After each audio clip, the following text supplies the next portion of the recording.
Welcome to the Florida Veterans for Common Sense meeting. Thank you for your patience. We're delighted that you are here. You already heard Dave ask you to silence your phones, and I made double sure to do mine. We are, now that we're all comfortably seated and silent, we will begin this meeting like we do all. Now, we have such a wonderful group of people. Those of you who come regularly know that we like to go around the room and meet people, but there are so many of you who are not part of this organization, and we have such a talented presenter, performer, representative behind me that we're going to get right started with the show, including this absolutely engaging introduction that I will read. So tonight I want to introduce you to Kenney DeCamp, also known as Dr. Mime. Kenney is an Army veteran, one of the first 10 physician's assistants in the Army, created in 1967 for the American War in Vietnam. All 10 original PAs practiced orthopedic surgery, and later Kenney became the first PA to work in neurosurgery. That was in New York City during the 70s. Meeting Bruce Springsteen in 1968 in New Jersey, working in an Army hospital near Asbury Park, Kenney began dancing and acting out some of the boss's songs, which led him to become a mime dancer, eventually even taking a workshop with the famous Marcel. And then after the hospital work depressed him with the financial world of medicine, he quit his neurosurgical position with the New York Medical College, Flower Fifth and Metropolitan Hospitals in New York, and went into showbiz.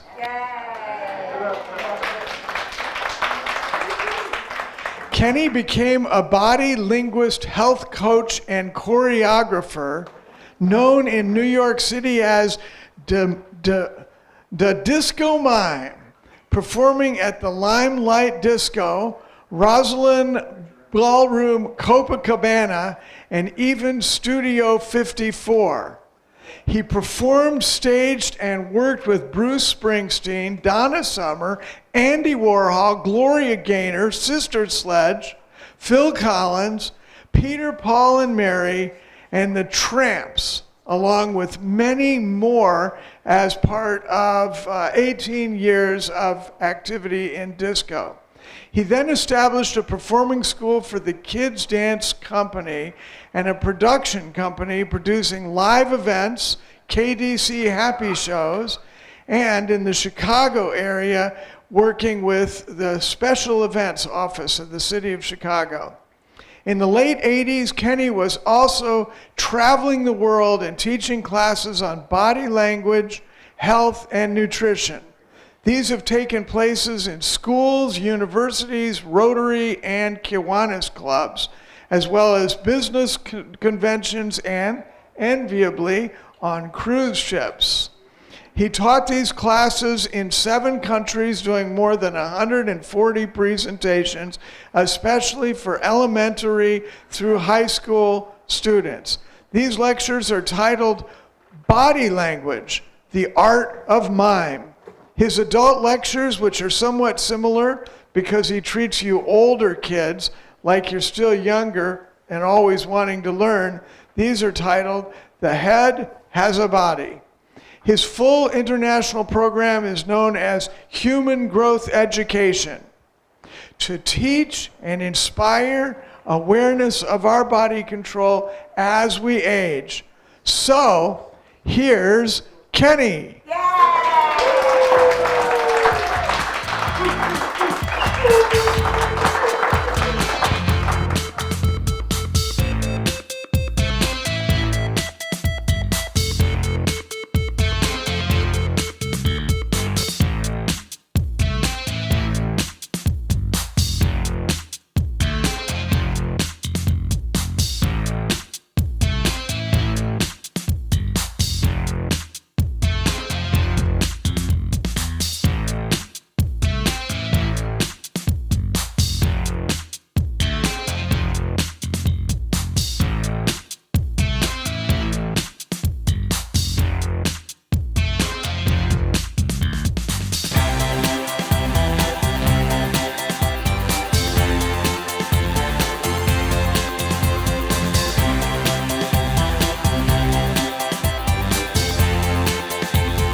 Hello, Hello. everybody. Yes, I see all you kids today. Some of you are a little younger than others, but we are all aging. And why did we not ever get a lot of education about the most important thing of our life, our human body? How come we were taught so little, if any at all? I was 18 before my first anatomy class, and when I really learned about digestive system, I went, oh. And that led me to go on and become more and more involved with medicine. And the thing that I've realized the most, that I've been taught the way I've taught kids in preschool even, and kindergarten, my favorite, K through 2, they just go and do everything I ask them to do. They dance with me, they eat bananas with me off the tree that isn't there, and then they learn how to chew.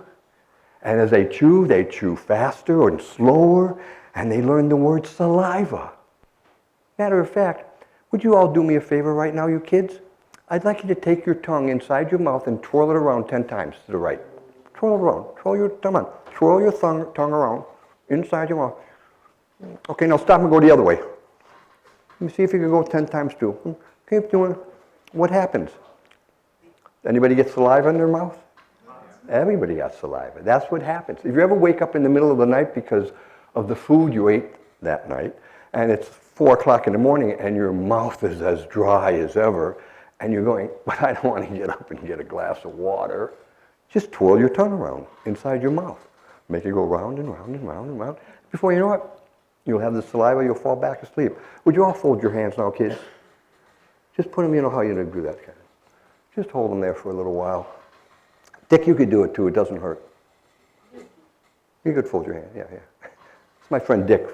He's with the media roundtable, so you got to watch out. He doesn't know if the camera's on him or not. Okay, and we're doing this. Okay, now when we're doing this, you know that in body language, you saw a couple characters I have. And you do start falling over. Yeah, you know, you're still holding your hands. And with the body language, you have the way of controlling. Like you saw me controlling different characters. We should be taught when we were young to control. And that's what I do with the kids, the real little ones. You guys are already aging.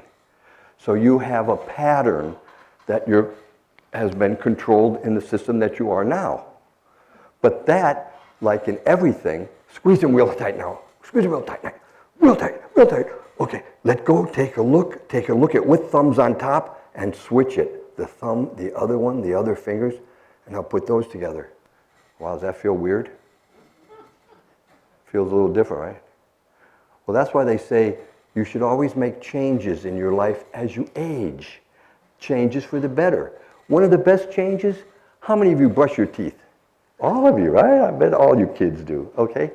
How many of you do it with the right hand? How many do it with the left hand? Why don't you take turns and see what it's like doing it with the other hand? Because what that does is just trigger different things up in the game that's making this hand move and move. And for instance, if you ever want to say hello to somebody that you never met and you want to remember their name, when you shake that hand, realize that the muscle that makes that hand shake is called the pectoralis. It's the breast muscle.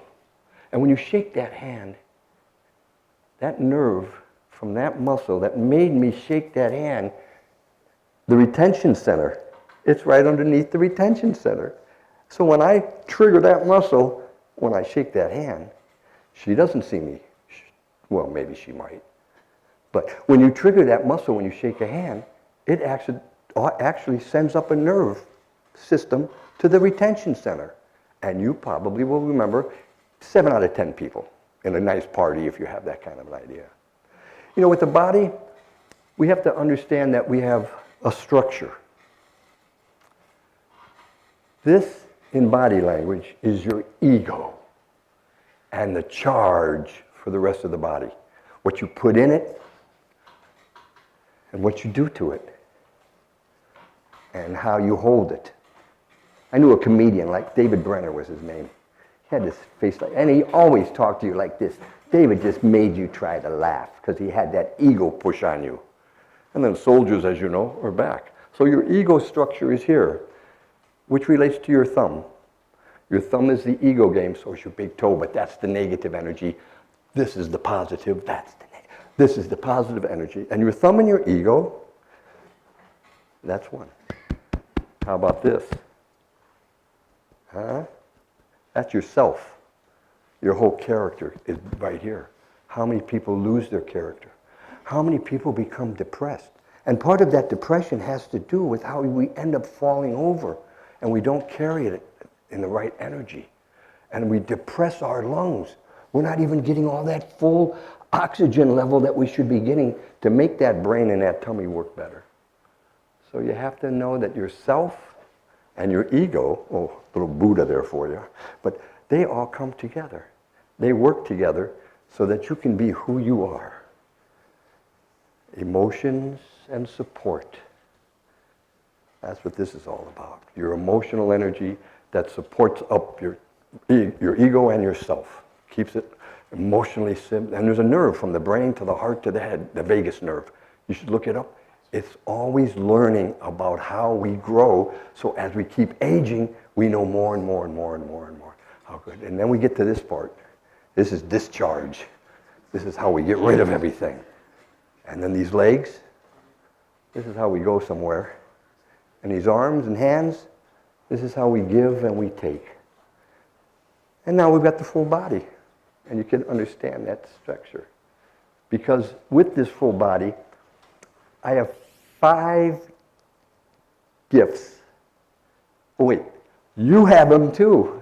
One of them is balance. And the more you can have your balance, the better it is. And that balance isn't just with your body. That balance is also, there's a balance in the brain. And then there's a balance with the mind and the body. You probably heard about that mind-body connection. Well, that's what that game's about as well. And if you have more and more balance, as we age, a lot of us, we lose that balance. So the best thing to do is practice it whenever you can. Get by a chair in the beginning. After a while, do it right. It'll create better balance through the whole system. That's gift 1. Coordination. We all are coordinated one way or the other. Inside we're coordinated, outside we're coordinated. We can make that coordination happen with our 3rd gift, flexibility. And as we age, there are a lot of people who lose coordination, who lose flexibility, who lose balance because we don't play with it enough. If we were inspired at 3, 4, 5, 6, 7 years of age, imagine where we'd be today. You know, I've always imagined it, and I keep getting better every day, every time I try it.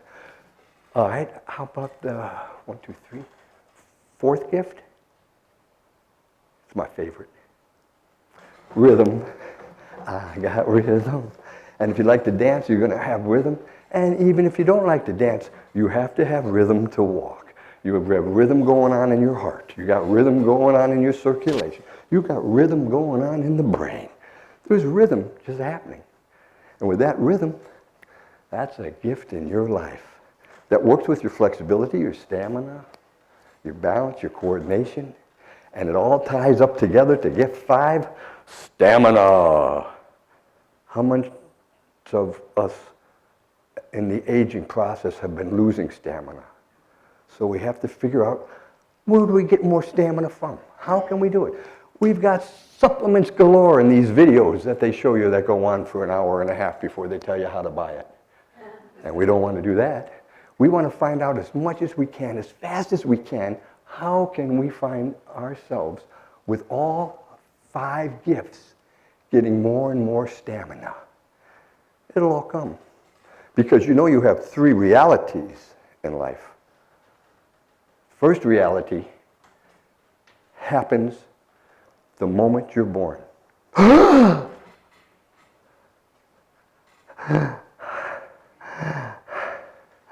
That's right. Your breath was your first reality of life. It was the first part of the conscious game being about to be connected with the mind and the body. And we breathe all the time. Actually, do you know how many times They say you breathe in 24 hours, and I'm not adding aerobics to this, but the average person breathing 24 hours, 17,000 breaths. That's what the scientists say in what they've done when they've created this experiment and these tests to watch these people. I find that a lot. And when you breathe like that, they also say about 1.5 gallons of oxygen is slowly intaked and output within a certain few hours, depending on what your activities are. Of course, a lot less when you're sleeping. Well, I guess I should give you reality number 2. That actually happens before you're born. When you're in the embryo, and you women who are old enough to have had children, I don't know if all of you, but you know, you felt that reality inside of you. Us men, we have no idea what that's all about, but we could do it now. It's the stretch. It's the kick. It's the becoming alive. And it all began in that embryo. Now, how many of you have a pet that when the pet wakes up, what's the first thing it does? It stretches. That dog, that cat, even the snake stretches when they first wake up. And a bird, I've had a beautiful parrot. But anyway, you got to stretch. How many of us wake up and go, oh, I got to go to the bathroom. Oh, I got to get a cup of coffee. Lay in bed, you know, and just give it that extra stretch. Make it happen, then get out of bed and do whatever you want. You'll be amazed at how much better you feel and how more exciting the rest of your day is going to be because you said, I stretched. And the third reality we all have, and that's movement. It's the combination of our 5 gifts. But movement gets us to where we've got to go. Even people who've had some problems, the movement, they might still be able to move one way or the other. Or even bedridden, they find some way of moving and keeping the psychology of who they are, what they're about, together. So that has to be a big thing. Do you know how many bones in our body? Don't you say it. 106. Who? 106, 208. You're sort of both right. It's 206. And because we all have bodies, we're all totally alike. Unless we had a problem or a situation or the war or kind of thing. But we have 206 bones in our skeletal system. That's what also makes us all alike again. Maybe we're a little size different, maybe we're a little color different, maybe our hair is different or no hair at all, but we still have the same body. Every one of us is the same body. That's why we should all be living together better. I heard this thing is what's called one planet, one people. Please, because that could be all of us together. Okay, I'm going to breathe about 17,000 times now. Oh, no, wait. But you could breathe with me. And here's what I'd like you to do now, since you're like following me a little bit. I'd like you to lift your chest up, everybody. And it's going to be better if you put your feet all flat on the floor. And now, as you lift your chest up and take a little air in, push your tummy out. Now, let the air out, and as you do, pull your tummy in. And then lift the chest up again, and pull that tummy out, and push it. And now we're all going to start doing a circular breath. And you know how important a circular breath is? It's one of the things that will maintain a good, healthy life, especially if you're about to go to bed and you're trying to figure out how to go to sleep better. You have to be on your back. And while you're doing it, after you have done so many of your circular breaths, you could then go on your left side. That's the healthiest side to sleep on, never the belly. And while you're laying doing these breaths in your bed, you're saying to yourself, oh, what am I doing tomorrow? Yeah, that's right. Oh, and today I did, And you could recap, and you could look forward. And you just did a whole bunch of breathing into your lungs that are the most important. Well, no, they're not. How many organs do we have? Come on, Doc. Come on, Doc. How many organs do we have? 78. Did somebody say 78? 7 or 8? How about 78? There are 78 organs in the body. And some of them even are gland. I'll tell you about that one in a minute. What 78 organs? Let's see. What do you think our largest, biggest, massive? Skin. See, everybody knew that. That's why we have to take as much good care of our skin as possible. Your skin is the largest organ, and it recreates itself daily, sort of. It falls off, and it regrows. It falls off, and it regrows. What do you think our second largest organ is? Liver. The liver is on most people about 3 pounds. If you're larger, it's going to be bigger. If you're smaller, it's going to be. But it's usually about 3 pounds. And it's the only organ that if you cut some of it off, well, it grows back. A lot of people know that. They're nodding. It's also the organ that in medical school they called it the garbage disposal organ because it cleans everything. Basically, mostly the blood. But it's also a gland because it creates hormones, which a lot of people don't know, that have a lot to do with the system of us continuing to age properly. All right.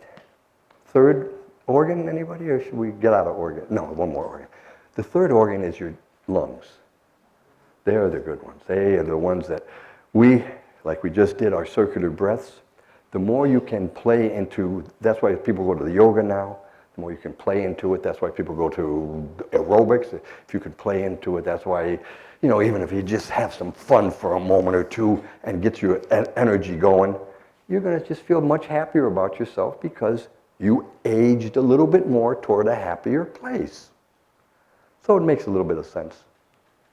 You think? Okay, I've got one thing I'd like to tell you that it's very important. We all, since we were born, keep putting things inside. And as we age, some of those things get weird or funny or wonderful or healthy or unhealthy.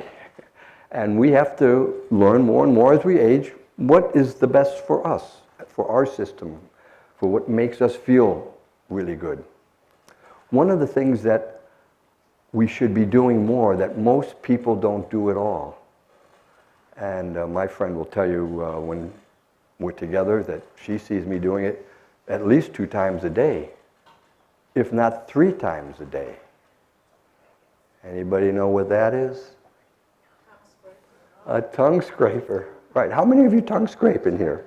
Did you see? It was about 3, 4, 5, a handful of us. For those of you that don't, believe me, when you go to bed, before you go to bed at night, and you take this thing and you go, you won't believe it. Next morning, some film, but not as bad as the night before. And then during the day, if you want every now and then, because you're going to go out to have a party or you're going out to dinner with your girl or guy, and you clean up and brush your teeth one more time before you put on the deodorant. I mean, everybody, trust me, a tongue scraper will keep you aging healthier and healthier. Well, I really don't have much more to tell you about the body unless you have any questions that you might like to ask about either the body or my friends Dave and Rich, who I have to thank a lot for being here, and of course our good friend Gene Jones, who's back home, president of our Florida Veterans for Common Sense, and I'm very proud to be a Florida veteran for Common Sense. When you scrape your tongue, what are you doing? What's it for? What's the issue? What's going on when you scrape your tongue, cleaning it? What's going on? Were you taking out bacteria? Yes. Or what, is that what that is? Yes, you're getting rid of the bacteria, you're getting rid of any of the, so much, when you bite your inner cheek, like everybody's probably bitten their cheek once or twice, you know that within a day or 2 it's gone. Right. Because of the saliva. That's why a dog and cats lick themselves so much when they get hurt. Their saliva, that's their healing potion. Our saliva is also our healing potion. To keep our saliva fresher and cleaner, you have to scrape the tongue because of all the different chemicals and nutrients that you put on top of that tongue. the emphasis behind that is just, it's mind-boggling how much healthier and stronger you feel. It does make a change, I can tell you that. Is brushing it with a toothbrush close, or do you need a scraper? Well, you're mixing it up on your tongue. Or you're brushing it to the tongue and spitting some of it out. Brushing the tongue. But there's still those particles in those little grooves of the tongue. Scraping is truly the only way that it removes the bacteria and the negatives from it. And even as important as scraping the tongue, stretching in bed when you wake up. Because then you go scrape your tongue.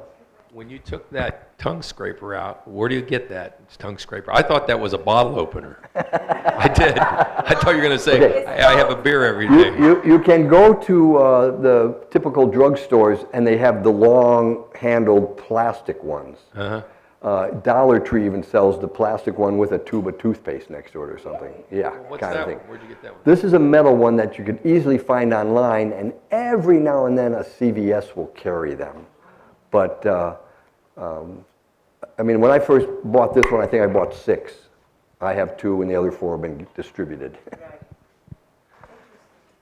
So I have been scraping my tongue with the electric toothbrush in the morning and in the evening, so I'm getting there. But as far as using that device, you say you will live longer. Is that because you're scraping away the bacteria and spitting it out in the sink and hopefully preventing bacteria from getting into your bloodstream? Well, that's different bacterias and things that probably aren't that good to be in you that are going to lay in your bed while you're sleeping, and then what they change to when you wake up. Because when you scrape your tongue really good at night, you'll be amazed that you'll still have the film the next morning. The electric brush is good. That too is like a regular brush. You're still just moving it all around on there, and you are spitting a good portion of it out. And maybe some people rinse then too, and maybe that gets some more of that we get out. But there's nothing like a good scrape. Kenny, with all the herbicides and pesticides in and on all of our foods, what do you suggest or what do you do with regard to cleaning your foods before you use them? Well, we know that most of the time the baking soda game is what happens. You'll know that at my house I do have a wonderful brush because I juice constantly. And I just, a really good scrub. Sometimes blueberries, for instance, strawberries, those are things you want to put in either Morton salt and some warm water or a baking soda, a tablespoon of baking soda. That cleans it. And you just mush it around. Then you got to rinse it. And then I still take my brush and scrub it down. But you're not going to get it all. That's why they say eating it organic as much as you can. Well, that's now has gone into some questionable areas because of the farm that's next door with my farm that's organic, and he's spraying it, bang. When you go to the restaurant course for restaurant owners, they suggest a cap full of bleach to a gallon of water. Yeah. For your vegetables? Yes, and then rinse afterward. Sure, but I have a hard time with chlorine bleach. I just, knowing that it goes in my washing machine to clean my clothes is one thing. but maybe if you rinse it well enough or, good enough. That's why they say, the big tablespoon of salt, the big tablespoon of baking soda. And when there is a video out even showing they put strawberries in and they put the salt and the baking soda in the water, and then you saw these little baby minute things come out of the strawberries because of how they live there. And those are usually the organic strawberries because the pesticide strawberries don't have any of those little things coming out of there. But life is what we make it, and part of what I do, I wish some of the kids that was going to come here were able to make it because I would have more fun with them too. You saw me have a lot of control of my body. That's the thing I teach. I even, I've gone into a few penitentiaries on convicts that were about to be released. And the whole body, I did a lot of the same body talk and body stuff, but I kept getting back to You see, I got control, and you've got control too. I still have kids that are on Facebook with me. I've been invited to weddings and christenings and stuff of kids who were either my classes or who I had done a class for, and the teachers made them all write to me to say what they thought, what they learned about it and stuff. And then whoever I did get something back from, I wrote them back a letter, and they all got some kind of connections or whatever. And it's really heartful for me to see that there are still kids that are thanking me. I've got one girl, she was with me for 7 years, 100% deaf. Parents could hear perfectly. And they brought her to my class and asked if she could mainstream, and I said, yes, she can, because I was mainstreaming some other disability kids. I never put a separate class for them. They were in the class with everybody. And I said, she could be in my class, one condition. You're over there and you're doing the signing, since I don't know all those things. And she'll follow what we do, because in my dance classes for kids, it was called Creative Movement, we did dance mime. We acted out the songs. Our biggest one that everybody loved was, who you gonna call the Ghostbusters? I'm seeing things going through my head. Who you gonna call? And the kids would all do it. I'd be up front, and if she went right along with this. Well, she credits me today. Today, she is at the University of Georgia. She's the one who signs the national anthem at all the big games. She is a professor there for the hard of hearing and the deaf. And she does that in the theater world. She's just a marvelous lady. She's been here a couple times. She's got 2 wonderful children. Both of them can hear. The husband is mostly deaf. She met him in a class and type of thing. And so it's that kind of heartfelt love, watching people who still say, you know what, I've got that control. I can do what Kenney helped me to understand, but I took control and I'm doing it. I thank you all for coming and listening to me, and Florida Veterans for Common Sense, look into it, support them, they're the best. I should have bought a whole bunch of these, right? Yeah, definitely. Oh, okay. You're welcome. Okay. Well, I missed it. Well, thank you again, Kenney. You're welcome again. Thank you all for coming here. Keep coming. We have other interesting programs, but I don't think any quite that good. Or weird. I mean, Thank you and good night. Everybody have a nice evening. Yeah.